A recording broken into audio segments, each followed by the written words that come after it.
You're listening to the Berkshire Football Stories podcast.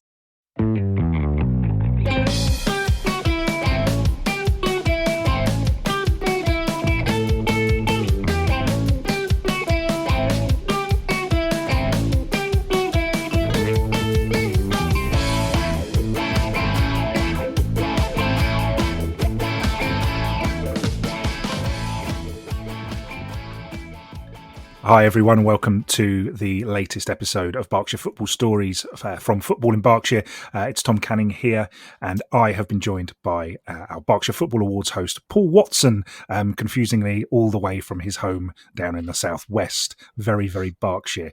Hello, Paul. How are you? Nice to see you again. Good. Yeah, really lovely to touch base again. Not that long since we last met. For the first time at the Berkshire. Yes. Indeed. And I imagine I think I embarrassed myself by saying you were my favourite author ever, and I got you to sign 5. Not embarrassing. I got you to sign 5 books, and we will be doing the raffle for anybody that is listening, anybody that bought tickets. We will not be doing the raffle on this episode, but we will be doing the raffle in due course, hopefully next week, and I will be emailing out to everybody. Let's get into this. It's a little bit. We've had 2 episodes of this podcast already. You will have heard Abby with Ed Jackson Norris, the Maidenhead United manager. Paul, who you met Ed a couple of weeks ago when we were in the lovely Double Barrel Brewery in Reading for the awards night. And we had Dan Walkley and Rob Davis. They were on with Ellis Woods ahead of Berks County's first ever FA Cup tie at the weekend, which unfortunately they lost. But still, both are good episodes, so please go back and listen to those. So we are into episode 3. I was hoping this would be the first episode of the series, but I went on holiday and other stuff happened. So let's get into it. Paul, awards night, favourite moment? Oh, it's a really tough question in a way, because I have got to say I really enjoyed myself the whole way through. It was really something. It's something really special, I think, that you're doing there, and the atmosphere is just lovely. I felt really welcomed. I was having to get to grips with who everyone was, obviously coming in as an outsider. Yes. Didn't want to commit any cardinal sins, like, calling someone by the wrong team name, or, trying to find my way around the room. But it was really, really lovely event. And I think the biggest thing for me was just actually getting to get a better idea of who the people behind the awards were. So I'd done a lot of research, because I always do, whether it's Bhutan or Berkshire, I'll research it, because it's an important thing. Like, this is an important event, and it's recognizing achievements that are very significant for this part of the country. So I didn't want to go in cold and not know who people are. I don't really work that way. So it was really fun for me to see these people who I'd been reading about for so long. It was almost like I was sort of starstruck. It's almost like seeing celebrities for me, which is quite funny when, obviously, I've been all over the world, but for me, it was kind of quite exotic to see all these people from Berkshire football. It was great because you had an excellent Bracknell story, which I recall you saying that you had nowhere else you could use this anecdote, which was nice. I've been holding that Bracknell story for so long. The guy in Mongolia in the back of nowhere, who happens to be from Bracknell, been holding that for so many years and thinking, there'll be a time to use this, and this was it. Finally. Okay, so I suppose what I should have said at the intro as well was that we've got a few questions that I've put together. We'll have a little reflection, and then we've got a few reader questions as well, which I've sourced. So we'll get on to those. Who stood out for you? What was when you were talking to the people that were up there? Who sort of, when you went away, left a mark and thought that's really interesting. That was a really interesting person or a really interesting story. The one that I haven't been able to get out of my head is one that I didn't know from my research at all, was Salil Das, right? So you told me this in my ear. So I was interviewing him as a nominee for physio of the year, and he didn't actually win the award. No. But he was sort of singled out as someone who has a story. And obviously there's having a story, and then there is having a story. And the fact that he saved the life, in conjunction with another physio, as I understand it. He was very keen to make sure he didn't, he was a very, very modest man. He didn't want to take the credit. But that story, really, that, a player's life has been saved by someone, and for him to be so unassuming and modest about it, and for it to almost be kind of an afterthought, it was just a small mention. And it's like, actually, it really shows the impact that, that physios have, but anyone, the volunteers at these games and the kind of things that they do, and to have literally saved the life. There was a player, and therefore a family out there who someone is alive who would not be alive. And I just thought that was, you don't forget something like that in a hurry, I've got to say. It was just to elaborate on the story. It was Tyler De Cruz who went down at Met Police, and actually Tyler played in the FA Cup on Saturday. So it's one of those things, as you say, a very happy ending in the end, which is absolutely, as we would all hope, and he continues to play, so which is great. I wanted to ask you about someone, or because I know that from listening to your other podcast that you do, you have many fingers in many pies and keep an eye out for a lot of different clubs. Is there now a club or a person in Berkshire that you now sort of follow? Are you're always checking the football web pages results. You're on the CFAX page 302. I've probably got that mixed up with teletext, and I'll probably get death threats and letters now. But is there sort of a club that you will be looking out for? Well, before the night, I had a slight connection with Wokingham Town, who I believe are now again Wokingham Town. Right? They are. So I saw them last night. Yes. They lost, didn't they? Sadly, they lost 2-1 to Reading City, which, funnily enough as well, in another moment of coincidence, the pitch is just behind our venue. Oh, right. So Reading City played just behind the venue. They played Wokingham Town. So, sorry, yes, I interrupted your story there.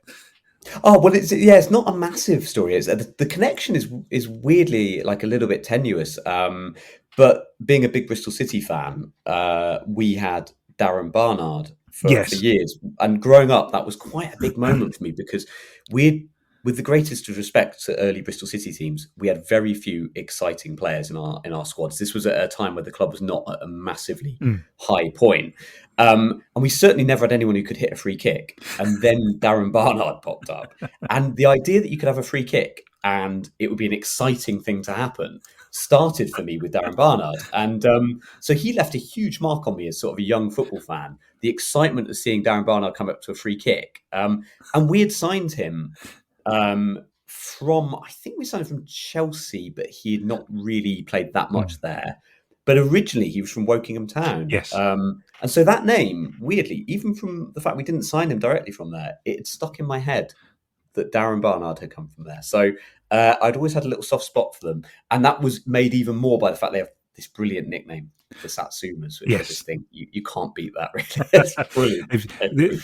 It is, do you know the, it's like the, do you know the, on the BBC News or anybody that's reported, it used to have the Stop Brexit guy. The shout of Sumas is very similar to just when that is launched, I almost certainly know who it is as well. But it's a wonderful sound to hear when you're at a ground, or even just when you're walking around and you see there's a couple of guys that bellow it, and it's absolutely lovely. And I find it hard to say this as a born and bred Bracknolian. It's very hard for me to praise. You're saying it through gritted teeth. People from the Wokingham area. It is tough for me, but hey, credit where it's due. But there's that one, and also Maidenhead United women's team. They came through so strongly, and in all the stuff I was reading, this like it's a pretty miraculous ride that they've been on. And again, to have the chance to talk to Ed Jackson-Norris and Simone O'Brien, and also I think was it Tanya Hussain, the volunteer, who just seemed like she did a million roles. And so they came through really strongly on the night. I was constantly hearing new areas of how this club has managed to sort of exceed all these expectations. So I've very much got an eye out for them this season, because I just think what a great story. But also, to be fair, also Binfield and their great escape, and that was miraculous relegation escape. So again, these clubs that were sort of names to me a year ago, I will definitely be keeping an eye on scores coming in, and they'll all sort of get a fist pump when they win from me. It's really very nice, really. If I can just circle back to just Wokingham for a second, have you seen their new kit? Yes, and I've also seen your agony at not being able to buy one because you can't really. I can't do it. I'll be revoked. I'll never be allowed. Is that logo? So they've got the sponsor logo. It looks like it peels, like it's made to look like it peels off, right? Is that? Yes, I believe so. Yes. Oh, it's very cool. Just the quarters are cool. It's just a great design. And that must be tough for you to say that quarters are cool. I'm clipping that up. I'm clipping that up, and I'm sticking that on there. I'll admit this: as a Bristol City fan my entire life, cannot countenance the idea of wearing any Bristol Rovers shirt, but I have always kind of wished we had something like that, like the quarters. It's just something unique, about your kit. I do always have a bit of a thing that quarters do look good. Well, my return to supporting Bracknell Town in the early 2000s, having gone a lot as a kid with my dad, and then sort of finding other things to do, and then working my way was in part. Bracknell wore red and white quarters, and it was just the most amazing thing. You stand out so much. There's something about it that is just quite lovely. So there we go. Yeah. Maybe we've already sort of covered this a little bit, but sort of who did you meet on the night that you enjoyed spending a bit of time with? Who that perhaps wasn't a nominee? Because I saw you were around talking to a few people. I had a lovely chat with the guys from Football in Berkshire, in fact. So Abby and Rob. Rob, who one of the few people I've ever met who has also been to Mongolia. So we kind of could bond on that a little bit. But yeah, really nice to sort of meet the Football in Berkshire team alongside, obviously, you. I probably should have said you first. That's fine. That's fine. That's a faux pas. but yeah, like really nice, and just a couple of really lovely chats with people who just had so much passion for the clubs they work for, and really proud to talk about those clubs. And it's a really special thing, I think, that again, Wokingham Town's sort of historian. Again, I'm so bad with names. I've momentarily forgotten his name. But he gave me a lift back to the station. Oh, Andrew, yes. Andrew. Yes. Lovely to chat to him, and fascinating to hear all about the club and this thing of piecing together its history, from what is out there, and the kind of pride and passion that comes with that. That it's not easy to put together the history of a club like that necessarily. It's not like Manchester United or whatever. You are having to really delve deep into the archive to find these little exciting nuggets of stories. And I really loved that came through so much, that people were so proud and excited by their clubs. And that's, for me, that's always been what it's about. It's about clubs and communities, and you really get that in this kind of event in a way that you wouldn't if you're at I don't know, some Premier League awards ceremony or whatever.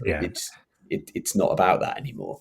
I think I called it, when I was talking to people sort of about sponsoring it, I kind of called it like the feel-good football night of the year, and I genuinely believe that. It feels so heartwarming to just be to be able to do that, and just for me that's how it feels. So I obviously, as I said at the start, I don't want to keep you for too long.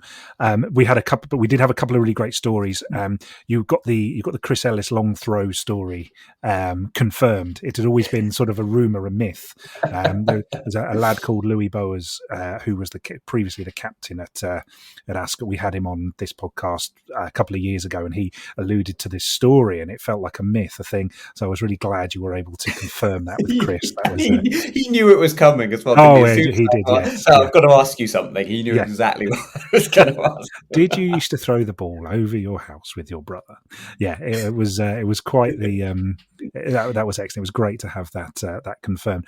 And also we had a couple of real success stories since. I mean, nothing to do with us, I hasten to add, but we had and this one is almost like a huge positive, despite everything that's gone on with Reading women at the end of last season. But their young goalkeeper Eve Annetts has joined Manchester City, which is I guess so. She wasn't there at the awards, was she? No, her uncle Phil, who is FA Cup fact file, which would have been another lovely one for you, I guess.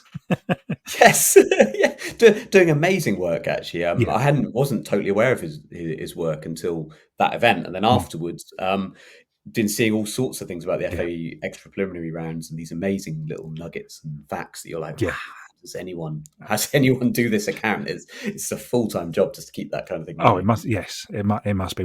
He's great. He's great. I love talking to Phil. But yeah, so Eve's managed to go to get herself deservedly so, get herself a move to possibly one of the best resourced women's teams. I guess I did say the world the other day, but probably outside of America, outside of the USA, I would imagine.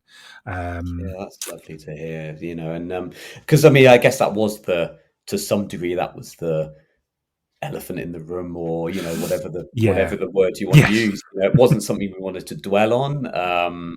Everything's been going on over at Reading and the fate of the women's team, but I think literally, that week of the ceremony, all these players and staff and the fans as well. I spoke to Amy Louise Madison, who sort of followed this club 7,000 miles in a season. Done all of this, and it was, while recognizing how great that is and celebrating her, there was a horrible sense of it almost sounding like an obituary to a football club, which was a very sad thing to have to do, I think. On Amy, I believe she actually even travelled several hundred miles to be at the awards night as well. So because she's got a northeast accent. I think she lives in Manchester, which is that's quite something. So good on her, really. Yeah. So, and then we had Hayden Vaughan, whose grandparents came and picked up the award. He's got a full-time move to Aldershot Town in the National League, which is great as well. So it kind of it goes to show that the right decisions were made in many respects, which was really good. Okay, I do have there was, so this is less a question and more a come on. How do we? So we had our match day experience winner, and we have just started putting some match day food reviews up on the website. We've had two. Our friend Dave Reed, aka Wandering Tractor, has been to Yateley United and had a tremendous looking hot dog, and he's been to Ascot United and had an amazing looking curry. But our winner for the matchday experience was Reading YMCA, and I figure in terms of name that would appeal to you, but also the sort of the home cooked. How do we get round to organising a trip to deepest Padworth in West Berkshire for Paul Watson for a day trip? I thought it was going to be much more difficult than that. Oh no.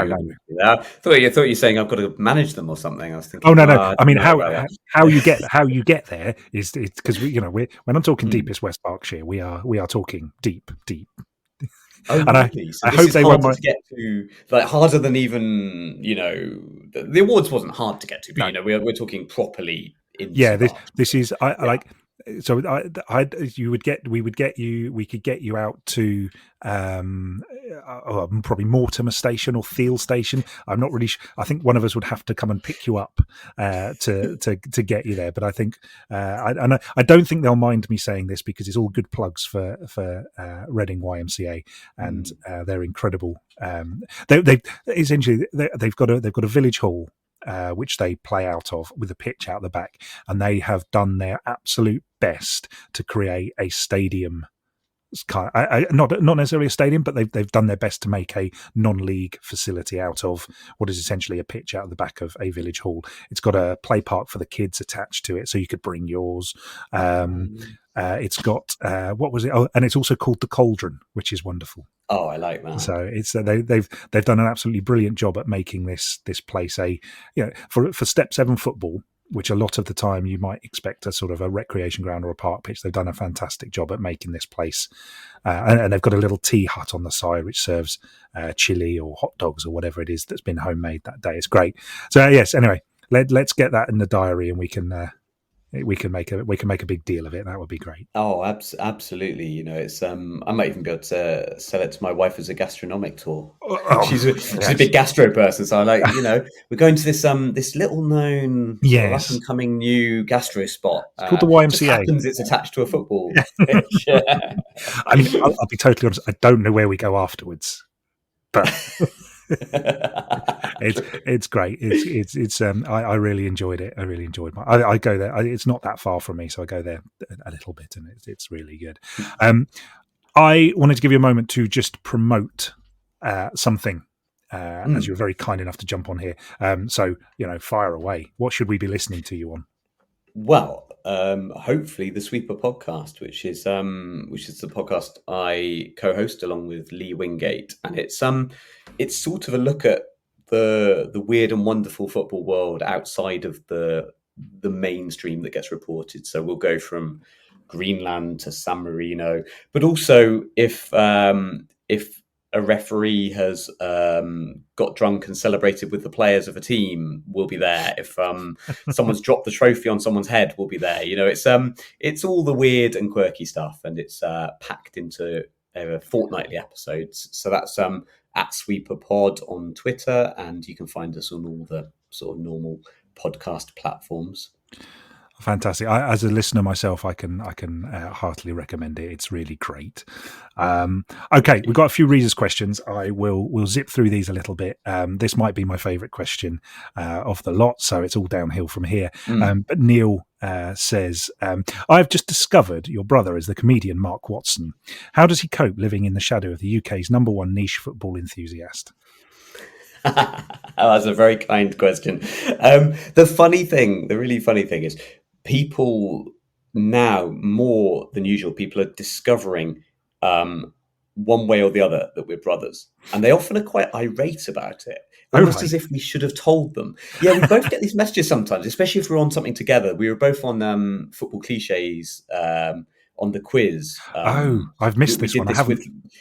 So the Sweeper was on it. So me and Lee were on it, but we had a 3-person team. So we signed Mark on a sort of 1-game deal. And anytime we do something together, me and Mark, we both of us now get messages saying, "Wait a minute, you're brothers. How did we not know?" And sometimes in quite a kind of "you should have told us" sort of way. Whereas we've not really done anything to hide it. You know, we look, sound fairly similar. We're both very open about being Bristol City fans. Yes. We're doing our best. We can't sort of go person to person really and let everyone know. Just so you know, door to door, like Hugh Grant in Love Actually. Yeah, I bet Jonathan Ross and Paul Ross didn't have to do this. See, I can't tell if you're joking because I don't know if they're related or not. Oh yeah, I think they are. I hope they are. Or either that, or I might have to get someone knock at my door and say they're not related. Oh well, that's lovely to clear up. Anyway, so how does he cope with you being the UK's number one niche football enthusiast? You know, the funny thing is that Mark's done a million things throughout his career that I would legitimately be quite jealous of, and I am. But anytime I'm in a weird football environment and I send him a photo, he is really massively jealous. So I think he does find it. I think he knows he hasn't got much right to be jealous because, as I say, like he's often done things in the past where he's sort of been, you know, I think he's been on something like the Jonathan Ross show, and he's been on like been sat next to Rihanna or something. And I've been there sort of, to know, like stacking shelves at Tesco's or whatever. One of my other jobs I did before I kind of got anywhere with football. And, you know, I definitely got messages off him like that and been like, well, great, I'm sort of due to finish my shift in 2 hours 15 and I'll go home and have a sort of ready meal. But so I don't think he has any right. But if I am ever somewhere really like football-y and niche, I'd send him a message, and he is definitely jealous. Fantastic. That is exactly the answer that I was looking for. Thank you, thank you, Paul. I almost committed a faux pas there and called you Mark. So I've Oh, that happens a lot. I don't take it personally anymore because it happens quite a bit.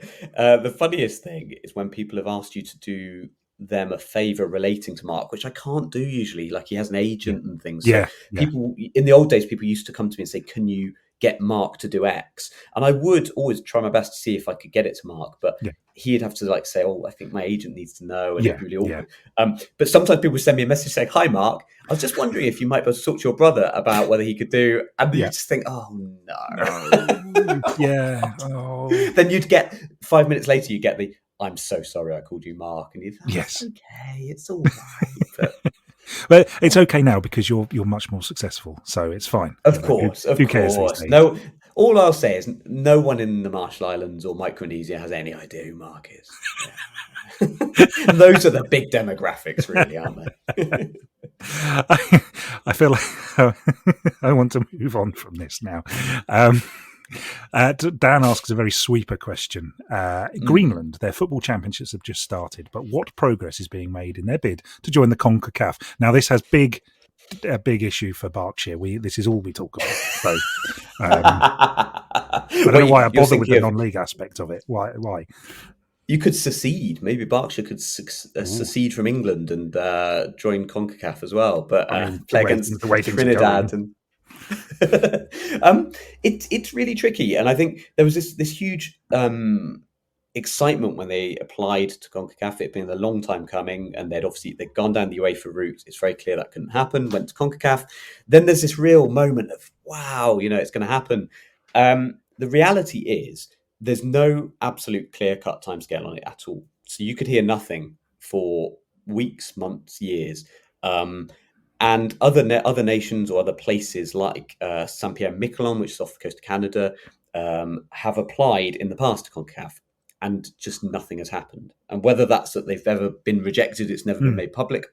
I think most likely they just go into a kind of limbo state. So the biggest thing for Greenland will be actually making allies amongst the CONCACAF members so that those allies can then fight their corner and get them put on agendas. And that is quite tricky when your main language is Greenlandic, your second language is Danish, and a lot of the time communication in English is not so easy for them. So it could be quite tricky. And also in terms of getting a flight, I said I'd volunteer to do it on their behalf, but no reply yet. But they probably do need to fly to sort of the British Virgin Islands and the US Virgin Islands and Anguilla and Turks and Caicos. That's a lot harder to do when you're in Greenland than it is if you're... Not so awful when you actually get there, I suspect. Oh, well, as I say, like if they really, really insist, I will take that on, all expenses paid trip of the Caribbean to represent. If they really want me to, I will. As I say, no reply yet on that. No, okay, well, pending. Exactly pending. So I've crossed off, I've set aside a few months, but yeah, pending. Abby asks, she says, you'll notice these are all coming from the FIB team, but they were very keen to ask these questions. Abby says, we're a bit of a niche. What made you say yes to hosting the awards? As everybody knows, you were our second choice. Yeah, and for me it was pure desperation. I down on my luck, and this was like my last shot at the big time.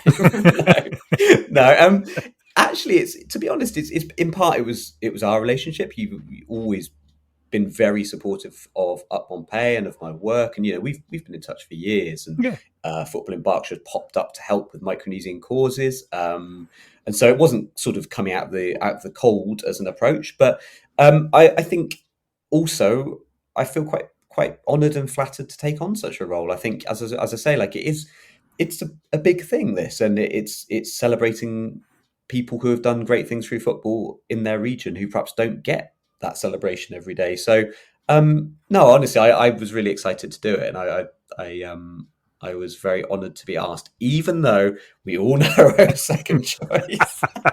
There's no shame in being second choice to Jeff Sterling, though, is there? And that goes back to that moment in the first question that I asked you about the awkwardness of asking someone for someone to ask someone else, and yes, Robbie, thanks for trying, mate. Oh, no, I mean, Jeff would have been. I'm sure Jeff would have done a tremendous job, but no, I really felt that it was a nice thing to be asked, and I took the honour very seriously. I'm not sure if Jeff would have researched it for as many hours as I did. Well, he's a busy guy. He's a busy guy. We've already established that you don't have much going on. This is why I need an agent, isn't it? Yes, yeah. Just talk to my agent, please. Yes, it was great. I can also confirm that you have agreed to come back next year, which I'm really pleased about. So yeah, I'm excited. I'm very excited to do it again next year. It's and it also gives me another added reason to stay in touch with with people in the region, to keep an eye on how they're all getting on, which is really nice. Yeah. Right, we'll round up very quickly then. We do have one with a local angle here. It's Dan again. He says, what impact will the appointment of Dave Kitson for I hadn't checked how to pronounce the Nauru. Yeah, Nauru. For the islands in that region. Sorry, I'll read again. What impact will the appointment of Dave Kitson for Nauru have for the islands in that region? Well, it's brilliant. It's great. It's hopefully going to get people excited. I think actually, in a way, what's the biggest gain from this is that it actually allows people in the UK to engage with it more, and therefore hopefully get behind it and maybe buy shirts and support them. All the money from the shirts goes to Nauru. So it's probably more for the international people amongst us to sort of give them this story, so they know Nauru is there, they know it exists. The only country in the world that's never taken part in any football match of any kind or futsal match. And so, I think it does a really good job from this side. And hopefully when he does get out to Nauru, he'll be able to get people playing. I've got to say, I've been there, and it's probably the most forbidding place in terms of its facilities, because the pitch is rock hard Aussie rules oval. That's pretty much all you're going to be working with outside a former phosphate processing plant. Lovely. It is pretty tough, especially for goalkeepers. So yeah, I think it's amazing Dave's taken this on, and I think it says a lot about his personality and his love of a challenge, and how intrepid he is that he's even considering it. And it will definitely do a lot of good raising awareness of the projects for sure. I think Dave is the kind of player that he dispels a bunch of myths that you have about sort of Premier League and Championship footballers. I've spoken to him a few times, and he is not.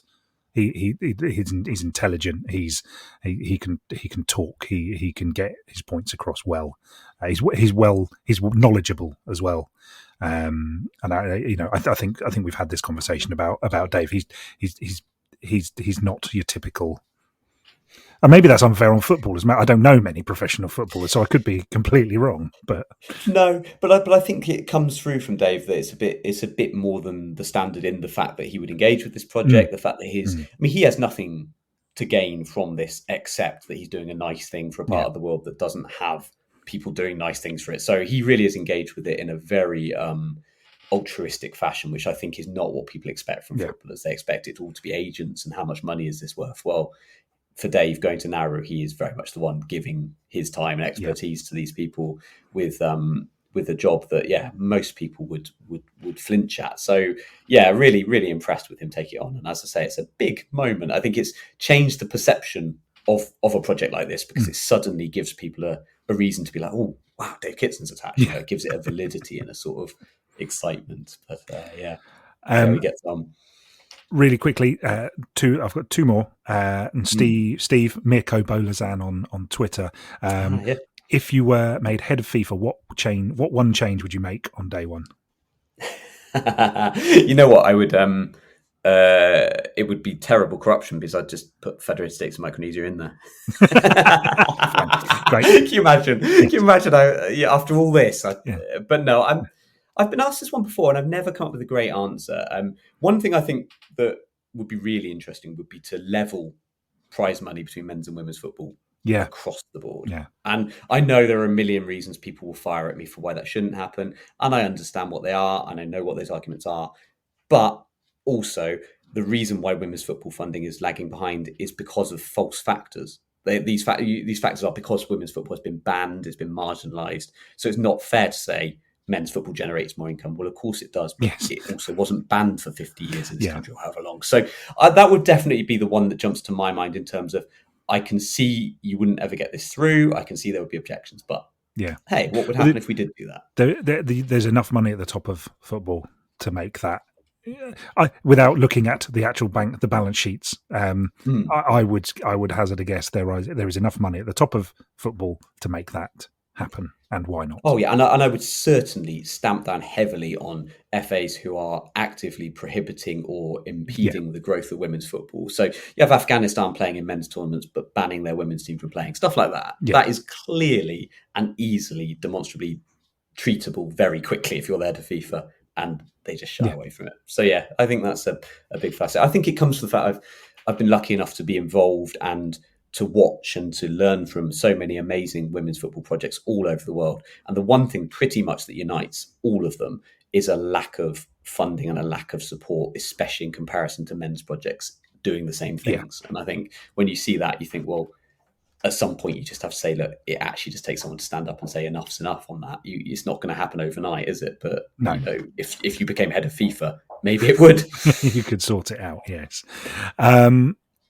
Yes, a final question then from Rob. What was it about Bracknell that made the town an ideal location to host CONIFA World Cup fixtures? Oh, wow, that is a good question. So when we planned this CONIFA 2018 World Cup, we had, for a long time, it was more or less just sheets of paper with us scrawling ideas and places and locations. But one thing we really wanted to do was spread the tournament around, so it wasn't just focused in a very limited number of locations. What actually happened was we therefore picked Slough as a potential hub, and therefore Bracknell and Slough made sense. The reason we went to Slough actually initially was because of the Punjabi population. So we had Punjab as one of our teams, and what we really wanted to do was encourage and kind of get support out for the teams that perhaps had bigger UK-based populations. So we really wanted to partner. Slough basically hosted all the Punjab games in the group stages. The Punjab team were really excited and happy about that. So we wanted to have Bracknell and Slough as a sort of hub for the teams in those groups. And so I remember the whole process. But what we actually did find as well was Bracknell were really supportive. Like they don't know if he's still there, but the guy at the time we dealt with was half German. Kane. Kane. Yes. I don't know if he's still there now, but he was really, really supportive, really lovely. But also we had a couple of German guys in our organisation committee, and they got on so well that it sort of made this lovely relationship. Yeah. So yeah, Bracknell was very much like an ideal level of football, ideal size of stadium, and a supportive club. And when you put those together, you're like, that's what we need. Funnily enough, I was at the Tibet game when they played. I forget who the Hungarian side, I think. Did they play Shekli-land? I'm not sure they played Shekli. Was it not Abkhazia they played, or maybe yes? Georgian, well, not Georgians, obviously. Yes, not Georgians, specifically not Georgians. Abkhazians, yeah. There was a Tibet game at Bracknell, which was but on that day, that's where I met a guy called Andrew Spires, who was doing some photography. I was kind of stood next to him. We then got chatting.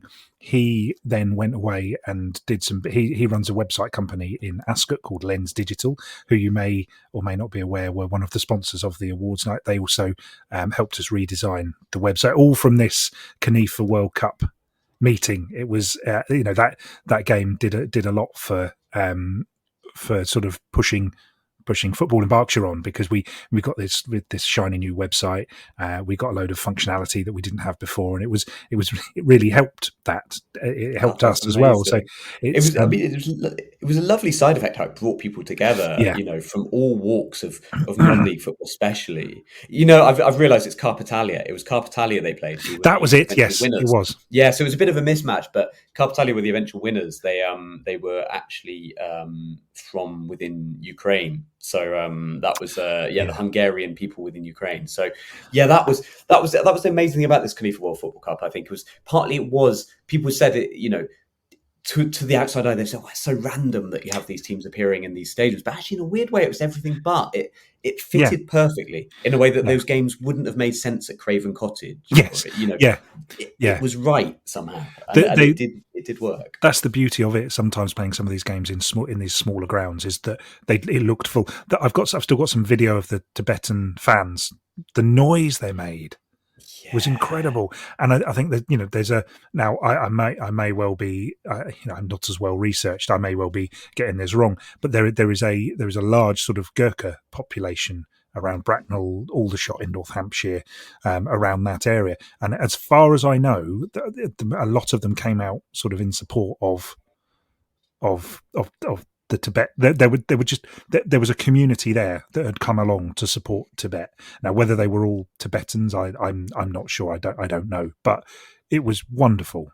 It was absolutely brilliant. Yeah. But the the Tibetan noise games were the ones, the noise. Oh, they made so much noise. Those Tibetan games, I never forget. Just the support and the flags and the noise. Yeah. It was amazing, really. I mean, when you organise a tournament like this, obviously all the teams are important. All the teams have their own identities. Yes. It's very valuable. Tibet are the one you dream of organising a tournament for when you're starting out, because they are so visible, and it's such a it's such a big deal to have Tibet on that stage. And obviously they're the one also that bring in the most. Well, basically, it causes the most problems for you having them in there, because you immediately start to have threats from China from the very off. Oh, yeah. Wow. And so, I mean, to be honest, we didn't have a lot of trouble from China itself. What we did have was sponsors who said that we had to take Tibet out or they wouldn't sponsor it because they were worried about China. And so we lost quite a major potential sponsor because of that. Oh, thank goodness for Paddy Power then, really. The good guys. Yes. Yep. The ethical power that is Paddy Power. Yeah. In this, yes, I'm not worried. They're not going to sponsor football in Berkshire, so I'm not worried about that. But it was a wonderful competition, and you're not still involved in Conifa, are you? No, I'm not. But I'm still involved with various teams in that space. Still wish everyone the very best, and it's an amazing world, that non-FIFA world, and I would strongly encourage anyone who does want to get involved. Find teams that you want to be involved with, and probably a bit like in the FIFA space. I totally would recommend the teams. I wouldn't necessarily recommend the governing body. So, Paul, thank you very much for your time. It's been great to chat again, and we'll see you next year. Well, thank you very much. I look forward to it.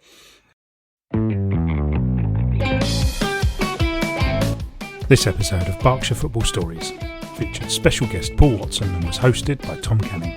The episode theme music is called Space Camp by Reading-based ukulele band Rocket Kings. Find them on Spotify.